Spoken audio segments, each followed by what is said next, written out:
So you don't hear the message when I received today. So I was able to check the TikTok handle that sent it. This is the face of the person and this is the TikTok. Me, I'm not even bothered about the threat.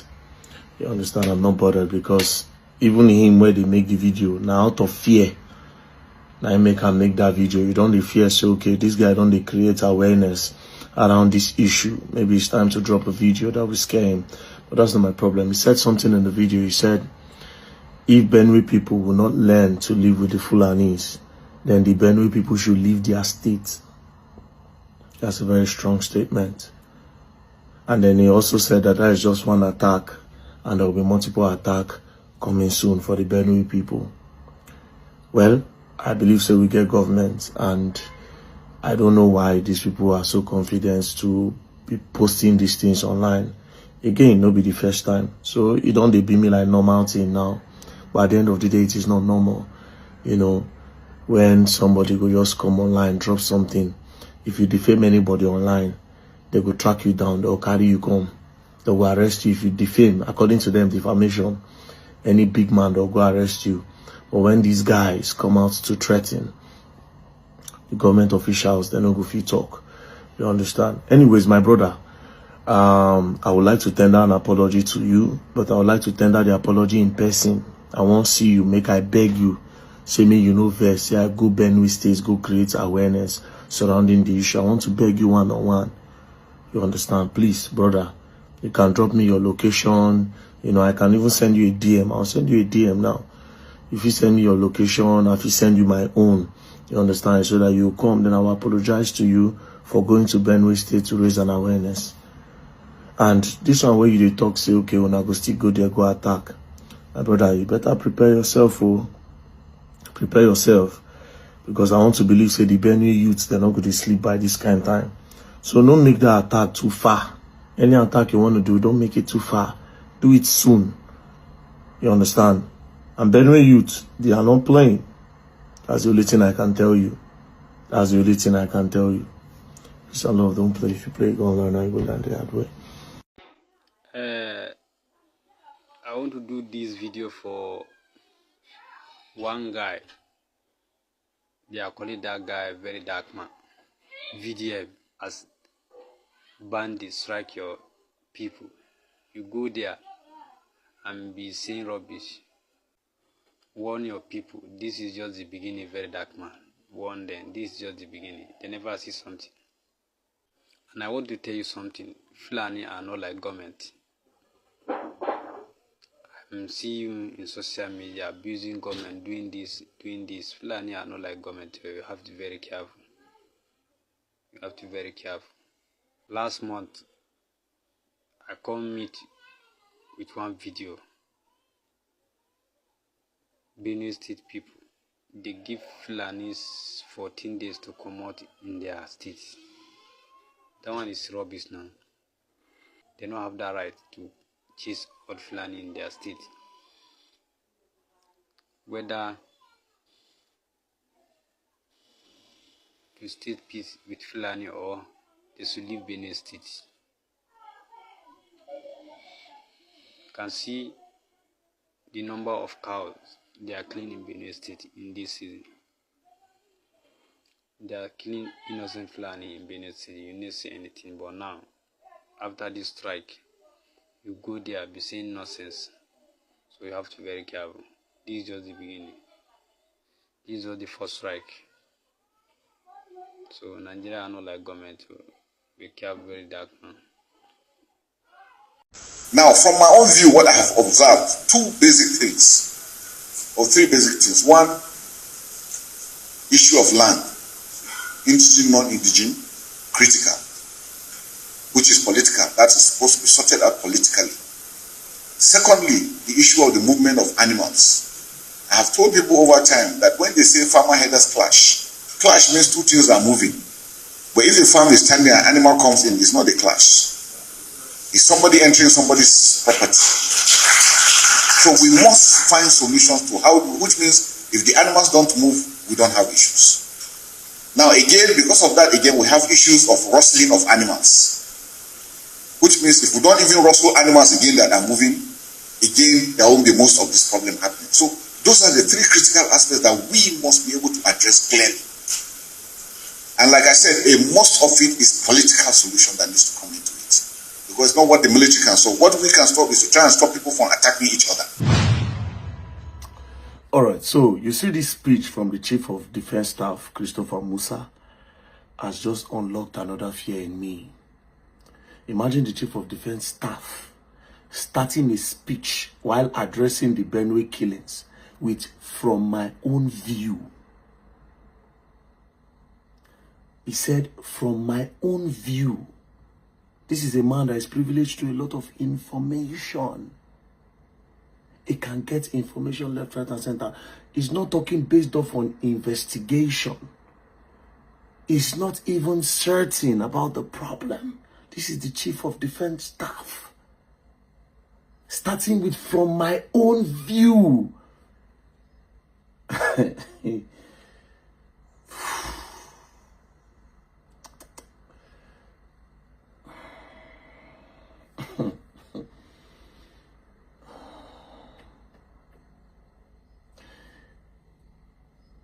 I'm sorry to say, but Oga does not sound certain. So if Oga does not sound certain, that means we don't even know where the problem is coming from. It's either he's not certain, or it's actually, I won't use scared, or he does not want to say what is really going on. Now, we outlined two problems that might be the cause of these headsmen issues around Nigeria. You know, the first point he raised, he said, from his own view, is the issue of land between indigene and non-indigene. Issue of land between indigene and non-indigene. And one part of the people which are non-indigenes are armed with AK-47s. There are multiple videos of these guys with AK-47. It's definitely not about land, bruv. If it's just about land, we have seen videos of headsmen with guns in bush counting money. Multiple videos here and there. So it has absolutely nothing to do about land. This is full terrorism from my own view as well. We are at the mercy of these people at this point. Because if the Chief of Defense Staff is saying from my own view, not based off on intelligence, not based off on investigation, not with any certainty, from his own view, you know how crazy that statement is. In a nutshell, it's just saying, I don't know what's going on, no, but this is what I can think of. From my own view. Now, another point he raised, he said the movement of animals. Well, the issue of movement of animals, I still don't think that that's the problem. Yes, that's like a small problem. They are wrong for, but who owns these animals? Because there's a video of government vehicle escorting cows in Benue. Who owns these animals? And why are these people so powerful that they have AKs? Where do they bring these AKs from? Who supply them bullets? Let's go back to this attack in Benue State. They came with gallon of fuel. Then they pour all this fuel inside these people's house. They set fire. Where they load those fuel from?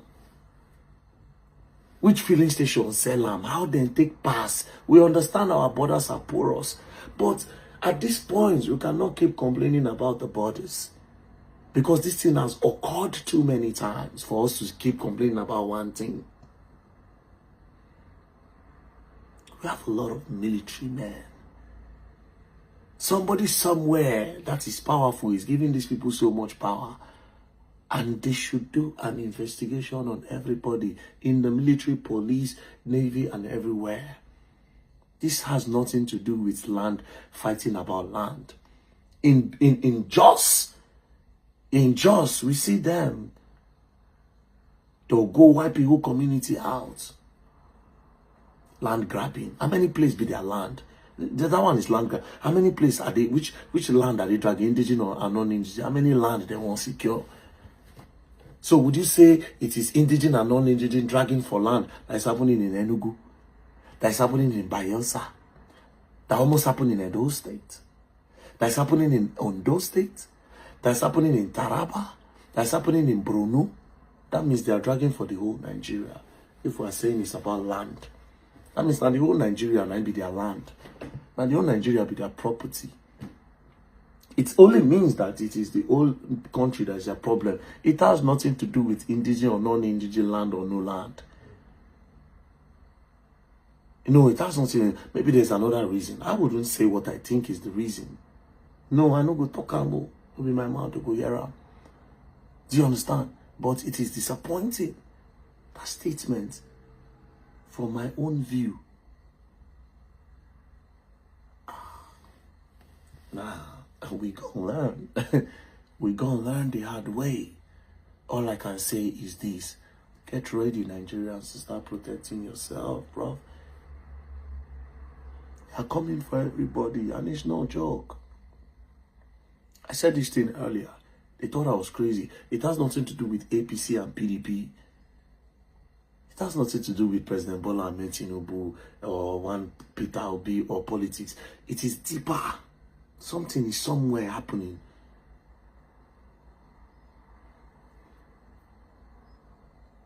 But I know the genesis are the politicians, obviously. Because the Nigerian army is being sacrificed on a daily basis. The police are being sacrificed on this issue on a daily basis. It's the politicians, obviously.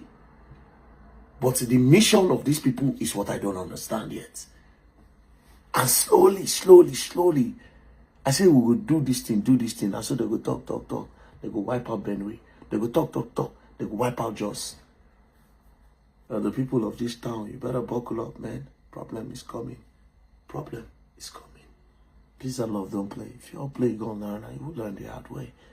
Labour Party leader Peter Obi has commended President Bola Ahmed Tinubu for visiting Benue State. In a post on X, Obi urged Tinubu to also visit flood-ravaged communities in Niger State, saying that the president's presence in these devastated and grieving communities will be very reassuring and uplifting. His post reads in part: both Benue and Niger states have lost over 200 lives each due to recent tragedies in Mokwa alone. More than 200 people were confirmed dead and over 1,000 are still missing following the floods. These are not just statistics.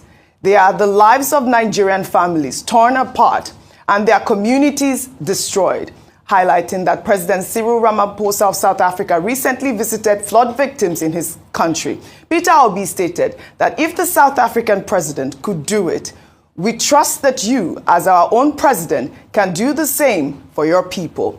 Let your visit to Mokwa send a strong message that all Nigerian lives matter and that no community, no matter how rural, is forgotten. Please also consider stepping up security across the country, especially in disaster-prone areas.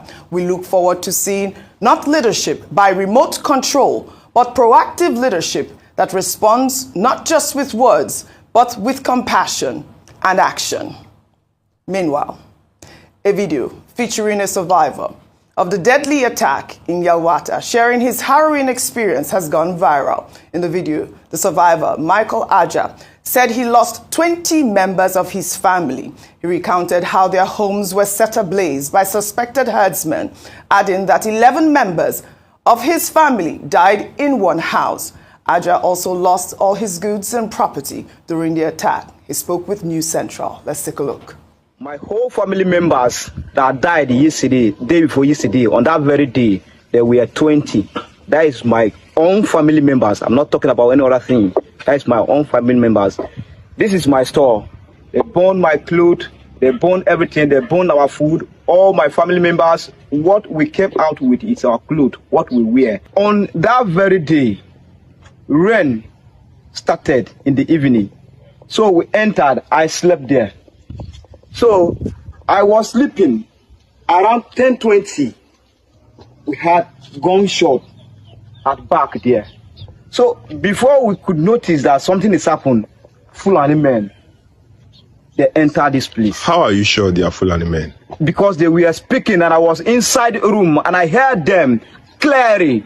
Not somebody told me. I was inside the room there and they surrounded that room. I escaped narrowly. My brothers born in this house.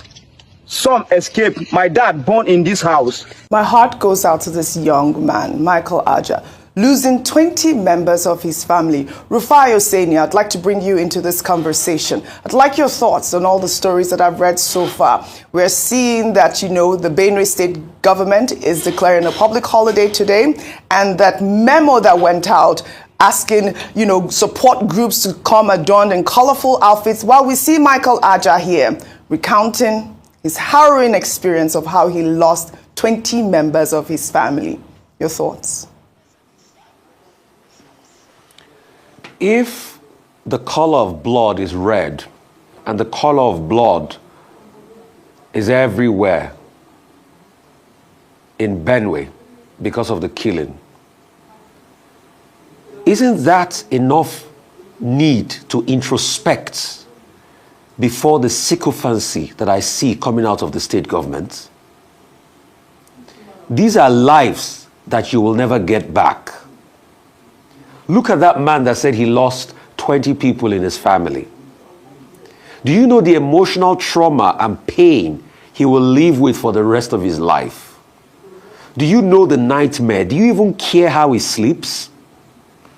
And some people have the nerve to start a jamboree because the president is coming for a day of mourning. The president, please, is not coming to commission laudable projects of the Benue State government. The president is there to see the blood of the Benue people that washed their land because of the failure of their government and their country. The president is coming there because a country they pledge their allegiance to has failed them, not one, not two times. In the space of 2 years, over 1,000 people have been killed and millions, thousands have been displaced in that area. It is a day of sorrow. The blood of the people of Benue washes that ground they will be stepping on. But people are more concerned about jamboree. For what they have done, to even think and attempt to do like a jamboree, they have allowed the people in that area to die again. When are we going to stop this madness we do in our country? When are we going to stop this over-subservience to power when we need to solve the problem and speak truth to power? The reason for the problems in Benue can also be attributed to this sycophancy that we are seeing by these people. This same government that allegedly wrote that letter have not been able to tell us if they've gathered any intelligence as regards the people that perpetrated that heinous act. They are so quick to roll out the drum and declare public holiday. Did they declare a public holiday to mourn the people of Benue when they were killed? Did they declare a public holiday to mourn the people when they came out to protest? Didn't the security agents stop the people from protesting by shooting them with tear gas? What country are we running? When will this level of sycophancy stop? Well said, Rufai. Well, in the same vein, the Minister of Interior, Olubunmi Tunji-Ojo, has criticized the porous nature of Nigeria's borders and the underfunding of the police, identifying them as major threats to national security. Speaking at a recent event, Tunji-Ojo highlighted the inadequacy of the 10 billion naira allocated to the Nigerian Immigration Service to secure Nigeria's vast 4,024 square kilometer border, stating that such porous borders allow for easy infiltration of criminals and exacerbate existing security challenges. He emphasized the need for a realistic approach to tackling the issue, warning that if borders remain permeable, The efforts of the military in combating terrorism will be undermined by a continuous influx of new threats. Let's take a look before we come back for a discussion. If you look at the 2025 budget, how much do you even have for border security? That's the truth. The whole budget of Nigeria Immigration Service is less than, it's about, the capital budget is less than 10 billion or something, naira. And you want to protect 4,024 square kilometers of our border space. Are we joking? One, you kill one terrorist and the border is porous, 20 will come in, and the military are challenged. So for us, we need to be very realistic with ourselves. Do we want a system that works, or we just want to play, to the gallery? We have some of the most brilliant people in our DSS. We have our NIA doing fantastically well. You can see the kind of leadership that the NSA is providing. But the simple truth is that when we talk about security, internal security, the first thing that comes to a Nigerian mind is the military. That is a sign of failure of our internal security agencies. Let's tell ourselves the truth. I do not see a reason why our police, for instance, should even rely on budgetary allocation. Let's call a spade a spade. Let's call a spade a spade. I think Olubunmi Tunji here makes a brilliant point. I mean, only recently we touched on the Benue State governor saying that, it's because of the lack of security within our borders, these people are coming, and the threats are new threats.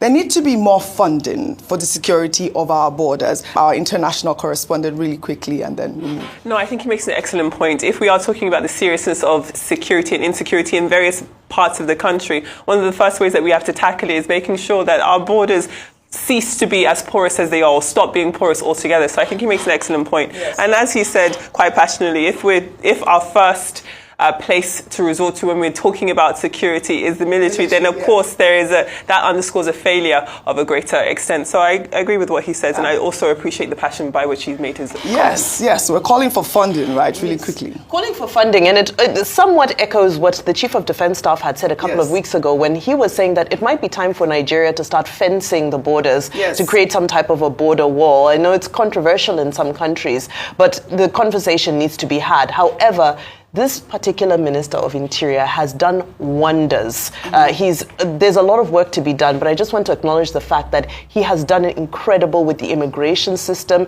He has now moved things to an e-visa system. It actually works efficiently. I know people who've been traveling in daily and have been able to get their visas electronically and so forth. So, he has valid points, but there's just so much work that needs to be done, especially with regards to making sure that you have the right foreigners who are well vetted and well documented coming into Nigeria and not exceeding their stay and not perpetuating criminality in Nigeria as well. All right, fantastic. I guess kudos goes to Olubunmi Tunji Ojo. Well, let's head over to Delta State now, where the police fired tear gas at hundreds of protesters from Kwale, in Ndokwa West local government area of the state, who trooped out in protest over a power outage that has lasted over 16 years. The protesters say that despite hosting a 480-megawatt plant for over a decade, their communities remain in darkness. They are demanding that the independent power plant in Okpai set up its electricity supply to their communities. The protesters barricaded the Ugeli-Asaba Expressway, carrying placards with messages like, "Light up Ndukwa Nation," and "Electricity in Ndukwa land, enough is enough." Let's take a look. From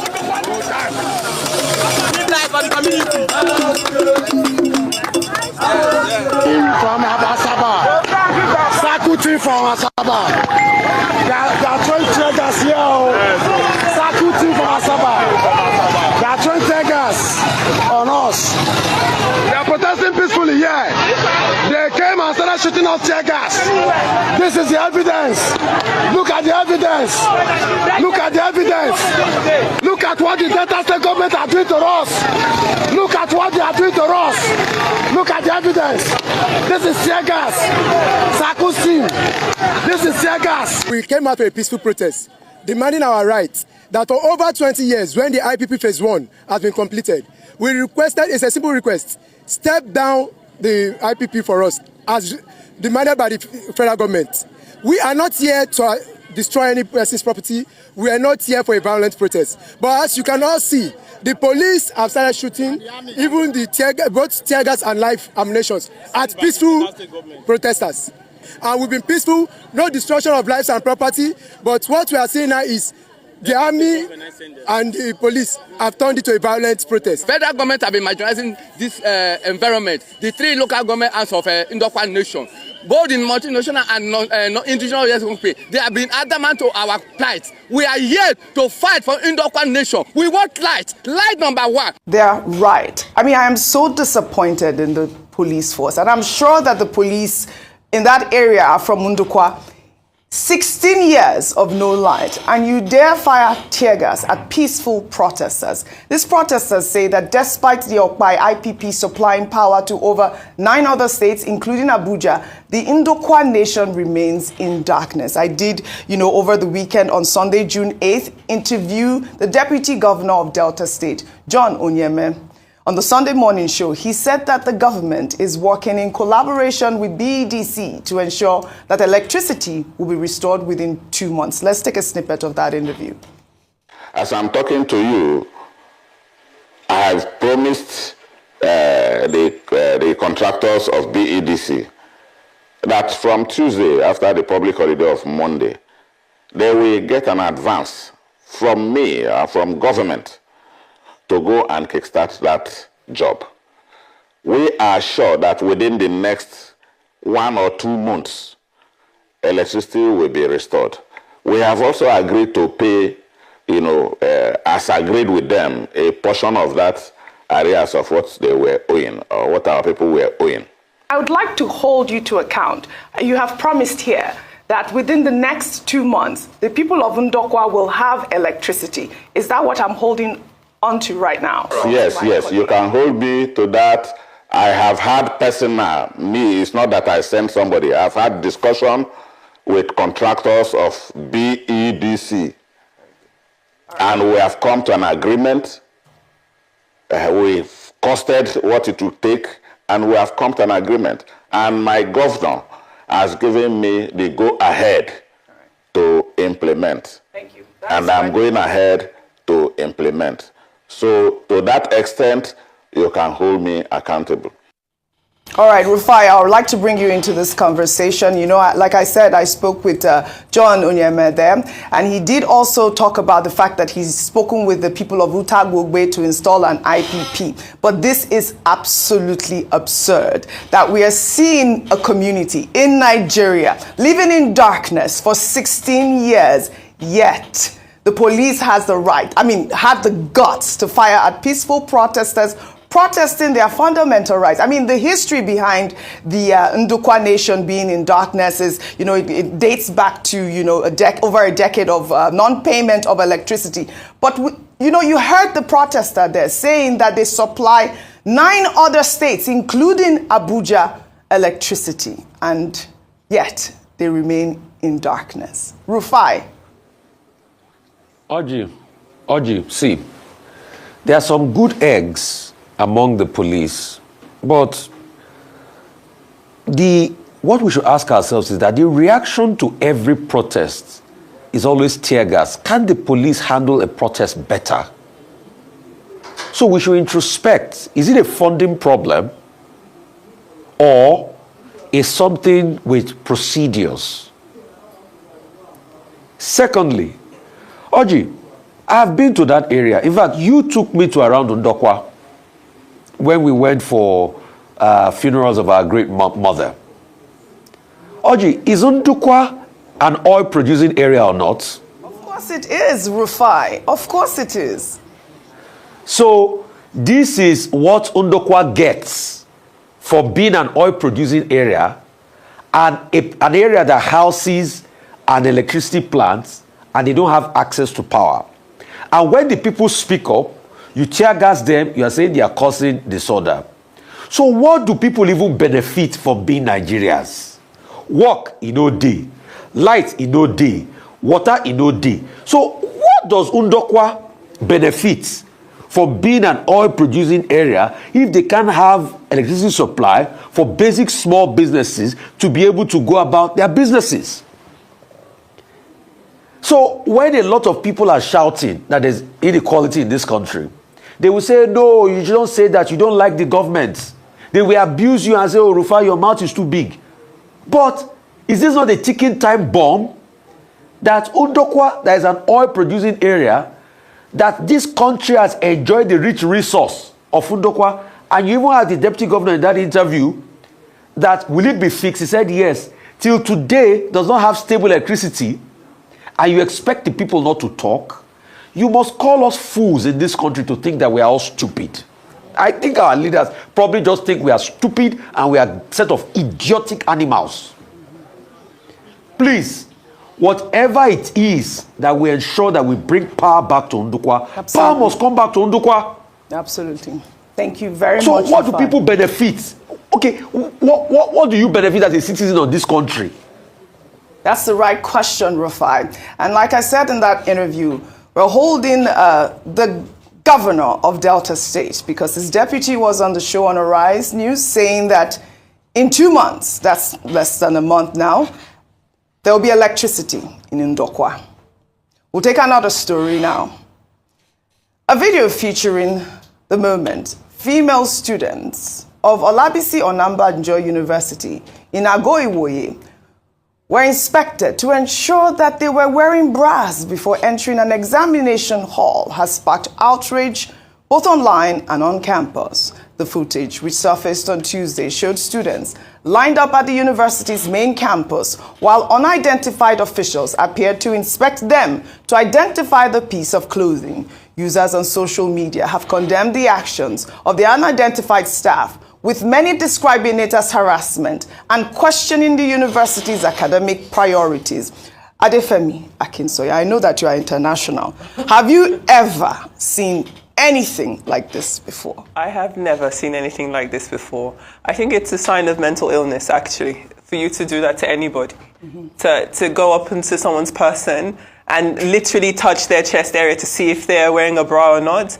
I think that it's a form of sexual abuse and it shouldn't be something that is normalized. That is quite literally the opposite of normal behavior. That's why I say I think it's a sign of mental illness. One, on the part of the students, unfortunately, complying with this type of request. You can see the young lady in the pink t-shirt being dragged out after they've touched her chest and they've brought her out of class, so now she can't sit her exam. Are you doing this to boys? Are you checking if boys are wearing their boxers? You two who's checking them, are you lifting up your own bra to show them that it's stupidity? Yes. And I think that this is just another example of where priorities are completely misplaced. What purpose does checking for someone's bra serve? What does it solve? I just think it's very, very sad and unfortunate. No, they've never checked my bra before. No, it's actually, I can see you, Vimba, shaking your head. I do believe that it is harassment. That's why I brought this story for the university to respond. We'll take